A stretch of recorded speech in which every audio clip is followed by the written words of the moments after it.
शिक्षा का मुद्दा है तो हमने माननीय विधायक जी से भी निवेदन किया है कि हमारे रास्तों को जल्द से जल्द करा दिया है। पूरा आश्वासन है, आश्वासन भी है लेकिन काम भी होगा। विधायक जी हमारे काम भी करा रहे हैं। निधि आई, उसमें काफ़ी बजट हमने सड़कों में खर्च किया, जब रोडों पे काम किया है जो किसानों ने काट ली थी। मुझे अगर जनता ने चुना तो मेरा मानना यह है कि मैं जनपद मुरादाबाद में अपनी ग्राम पंचायत को बहुत बड़े स्तर पर ले जाऊंगा। तो कुछ सड़कें और रह गई हैं, को एक कार्यकाल में जो है सब काम नहीं हो पाते।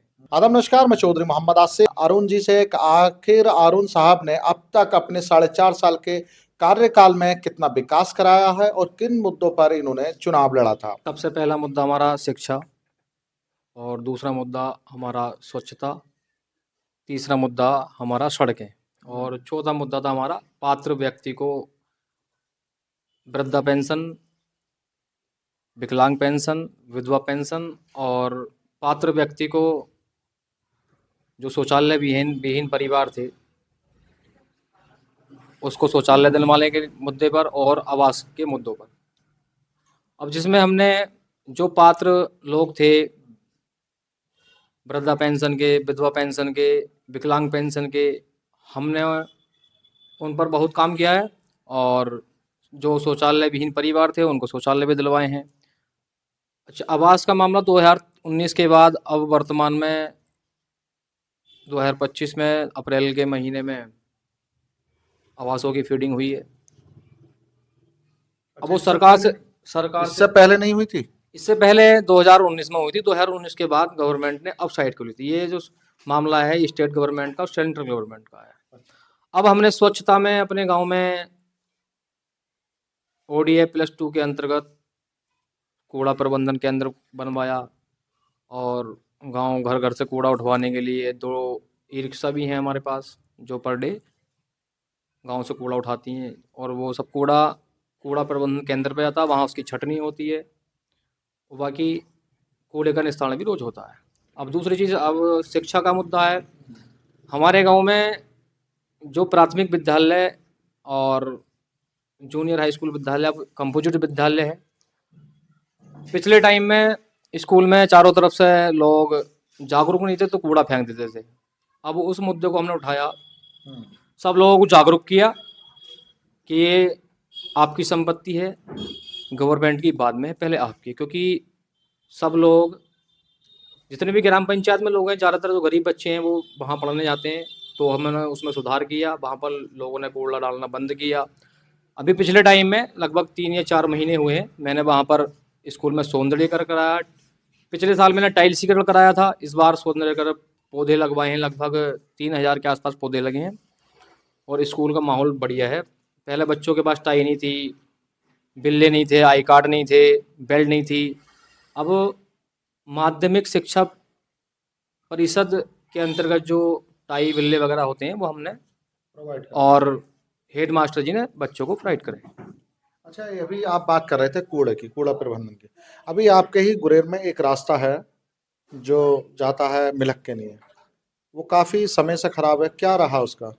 उसका वो जिला पंचायत मुरादाबाद से हुआ था 2010 या 12 के कार्यकाल में। उस टाइम जो है उस रास्ते का ढाल जिधर तालाब नहीं था उधर कर दिया गया। हालांकि जहाँ से ढाल रास्ते का हुआ है वो ढाल उसके पास में ही तालाब है, तो जो दूसरी ओर को ढाल कर दिया गया, जिस कारण से वो पानी वहाँ रहता है। जिसकी शिकायत हमने महोदय DPRO साहब से भी करी थी। 2 बार DPRO साहब आ गए थे। अब हमने जिला पंचायत को भी दिया था, हमने प्रमुख साहब से भी कहा। अब हमारे माननीय विधायक ठाकुर रामवीर सिंह जी से भी निवेदन किया कि इस रास्ते को जल्द से जल्द करा दिया जाए। हालांकि हमने उसमें कोशिश की थी, एक नाला बनवाया था, लेकिन नाले में पानी पूर्ण रूप से दूसरी ओर को नहीं जा पा रहा है। तो हमने माननीय विधायक जी से भी निवेदन किया है कि हमारे रास्तों को जल्द से जल्द करा दिया है। जिसमें विधायक जी के प्रतिनिधि बड़े भाई विक्की ठाकुर ने इसका रास्ते का दौरा किया था, स्वयं आकर देखा और हमें आश्वासन दिया कि आपका रास्ता PWD विभाग से या किसी अन्य विभाग से जल्द करा दिया जाएगा। और वह वर्तमान में हमारे गांव की सबसे बड़ी समस्या भी है, जिसका निस्तारण विधायक जी के माध्यम से जल्दी हो जाएगा। कुल मिलाकर जनता को उस रास्ते के लिए सहूलियत मिल जाएगी, मिलक वालों को। हाँ, बिल्कुल सहूलियत मिलेगी।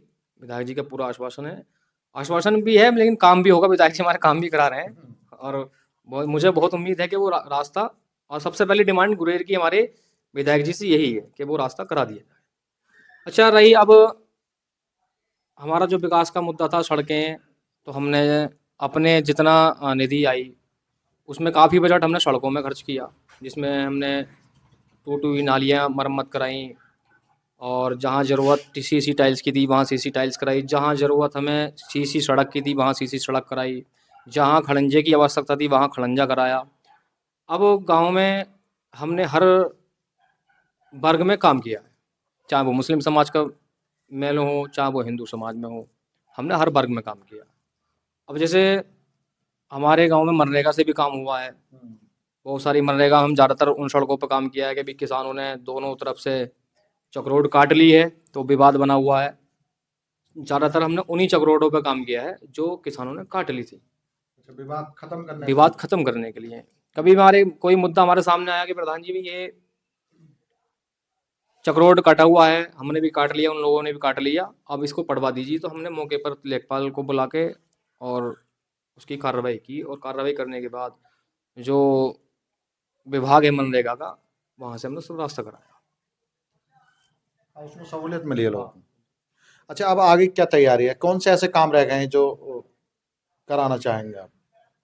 मैं काम बहुत बड़े स्तर पर, अगर मैं दोबारा, अगर मुझे अगर जनता ने चुना, तो मेरा मानना यह है कि मैं जनपद मुरादाबाद में अपनी ग्राम पंचायत को बहुत बड़े स्तर पर ले जाऊंगा, क्योंकि मुझे अपने, जैसे मैं पढ़ा लिखा हूँ, मेरी काम कराने की योजनाएं ठीक हैं, मैं जनता का कोई भी व्यक्ति मेरे पास आता है तो मैं तुरंत उसकी कार्रवाई करवाता हूँ, चाहे वो लेखपाल साहब के माध्यम की, चाहे तहसील की हो, चाहे विलेज की हो, चाहे जिले की हो, कोई भी किसी भी समस्या से कोई व्यक्ति आता है तो मैं उसका तुरंत निस्तारण करता हूँ। अच्छा, काम ऐसा क्या है इस टाइम जो आपकी नज़र में है? कहाँ, एक तो आपने सड़क बता दी कि वो परमानेंट है, वो सबसे सख्त ज़रूरत है गांव की। कोई एक ऐसा और काम जो आपको लगता हो कि हाँ ये भी सख्त ज़रूरत है गांव की?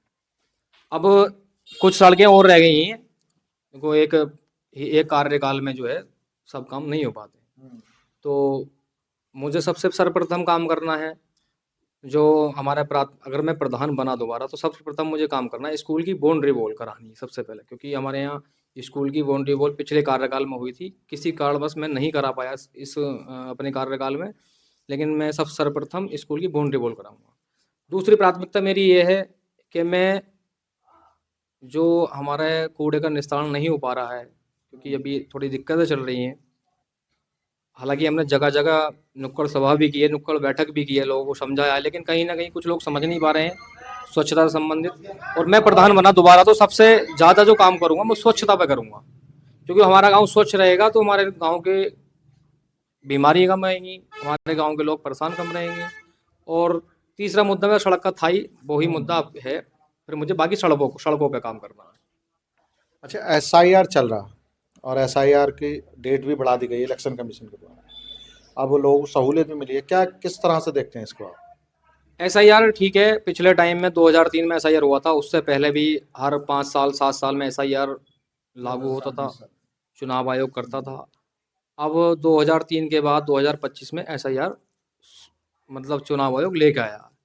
चुनाव आयोग इसको इसलिए लेकर आया क्योंकि बाहर अन्य देशों के लोग यहाँ पर रह रहे हैं, मान लो कुछ उत्तर प्रदेश में भी हैं, कुछ बिहार में हैं, कुछ कहीं ना कहीं हर राज्य में कुछ ना कुछ घुसपैठिए रह रहे हैं। तो चुनाव आयोग का मतलब आज सबसे बड़ा मुद्दा यह था डुप्लीकेट वोट, क्योंकि हमारे स्वयं की ग्राम पंचायत में हमने देखा बहुत सारे डुप्लीकेट वोट थे, लोग मृतक हो गए हैं, उनके वोट नहीं काट पाए हैं। जिन बेटियों की शादी हो गई ग्राम पंचायत से अन्य जगह 5-5 7 साल पहले, उनके वोट भी नहीं थे। ये डुप्लीकेट बहुत बहुत ज़्यादा है, तो कहीं ना कहीं यहाँ भी बड़े स्तर से वोट हटाए गए हैं जो डुप्लीकेट वोट है। और हमने इसमें जागरूकता भी सुबह को अनाउंसमेंट, शाम को अनाउंसमेंट करा के हमने ज़्यादातर डोर टू डोर जाकर लोगों को समझाया। और कई जगह मुद्दे ये भी आए कि ये सरकार का वो है, लेकिन इसमें सरकार का कोई रोल नहीं है, ये चुनाव आयोग ने ही एसआईआर लागू किया था।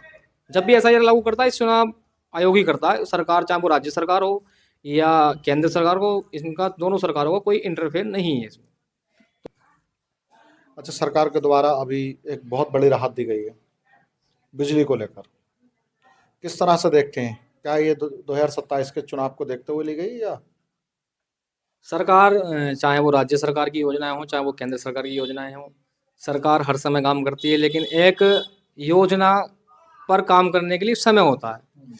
तो मेरा मानना ये है कि सरकार ने ये अपने चुनावी 2027 का चुनाव होगा, उससे संबंधित कोई नहीं है। सरकार का निजी निर्णय लिया हुआ सरकार के लोगों ने, तब इसको राहत मतलब बहुत सी जगह दिक्कतें हैं, बहुत काफ़ी समय से लोगों पे बिल ड्यू हैं, चल रहे हैं। मान लो कि किसी पे अगर 30,000 रुपये का बिल है तो उसका 25% लगभग मूलधन में से भी राहत मिलेगी उसको, तो कहीं ना कहीं जनता के लिए राहत है। तो ये सरकार जो है जनता के हित में हमेशा काम करती रहती है, जो जनता के हित के काम होते हैं। अब इसमें बिजली राहत बिल जो योजना सरकार लाई है, तो उसमें आम नागरिकों का फायदा है। अच्छा, आप प्रधान हैं और युवा प्रधान हैं, तो अपनी आवाम के लिए क्या संदेश देना चाहेंगे, क्या कहना चाहेंगे उनसे? हम अपनी आवाम से यही कहेंगे कि अगर मैंने अपने गांव में काम ठीक किया है, और जैसे जनप्रतिनिधि चुने जाते हैं, तो जनप्रतिनिधि सबसे बड़ा विश्वास जनता का ये होता है कि हमारा जनप्रतिनिधि हमारा काम करेगा। हमारा कार्य अब हमारे क्षेत्र से पिछले टाइम में बहुत विधायक भी चुने गए, सांसद भी चुने गए, लेकिन कहीं ना कहीं जनता, कुछ लोग राजनीति में जो करते हैं ग्राम पंचायत में, बहला फुसला के लोगों को दूसरी ओर ले जाते हैं, विकास की ओर ना ले जाते। जैसे हमारे यहाँ पिछले टाइम में जियाउर रहमान विधायक बने, फिर सांसद बने। वर्तमान में हमारे दो जब विधायक बने थे तो हमारे यहाँ से उनको 2200 वोट मिले थे। अब के इस बार लोकसभा का इलेक्शन लड़े थे तो 27 वोट मिले थे हमारे विधायक जी ने, और सांसद जी बने तो इन्होंने मात्र 1 पियाऊ या 2 पियाऊ और लाइट कब्रिस्तानों में, जिससे कि विकास नहीं चमकता है। विकास अगर दिखता है तो वो सड़कों से दिखता है। मैं ग्राम प्रधान रहा हूँ, मैंने सबसे ज़्यादा काम सड़कों पे, शिक्षा पे और स्वच्छता पे किया है। अच्छा, हमारे गांव में अभी माननीय सांसद जी ने कोई भी रास्ता नहीं कराया, ना ही हमारे पूर्व में विधायक रहे थे सांसद जी, ना ही उन्होंने उस टाइम कोई काम किया। अब वर्तमान में संदेश ये देना चाहता हूँ मैं अपने गांव की जनता के लिए कि आप अपना वोट विकास के हित में करें, समाज के हित में करें और अपने देश के हित में करें। देश का हित जब होगा जब हम सही नेता चुनेंगे, सही प्रतिनिधि हमारा बनेगा जो हमारे गांव का विकास करेगा। जब गांव का विकास होता है, गलियों का विकास होता है, तो उससे हमारे देश का विकास होता है। जब हमारा गांव चमकेगा, जब गांव चमकेगा तभी हमारा देश चमकेगा। तो मैं जनता से यही अपील करूंगा कि अपनी जो वोट दें वो एक विकास करने वाले व्यक्ति को दें, ना कि एक बैठ के सोने वाले व्यक्ति को या एसी में बैठने वाले व्यक्ति को वोट ना दें। यही मेरी जनता से अपील है। हमसे बात करने के लिए बहुत बहुत शुक्रिया आपका। बहुत बहुत धन्यवाद रिपोर्टर साहब आपका। हमारे साथ बात कर रहे थे युवा प्रधान अरुण कुमार, जो इस वक्त गुरेर के मौजूदा ग्राम प्रधान हैं, और इन्होंने बहुत अच्छी बात कही कि अगर हमारा गांव चमकेगा तभी हमारा देश चमकेगा। इनकी बहुत अच्छी अपील है, ये संदेश है लोगों का, और वोट उसी को करें जो देश के हित की सोचता हो और गांव के विकास के बारे में सोचता हो, उसी को वोट करने की इन्होंने अपील की।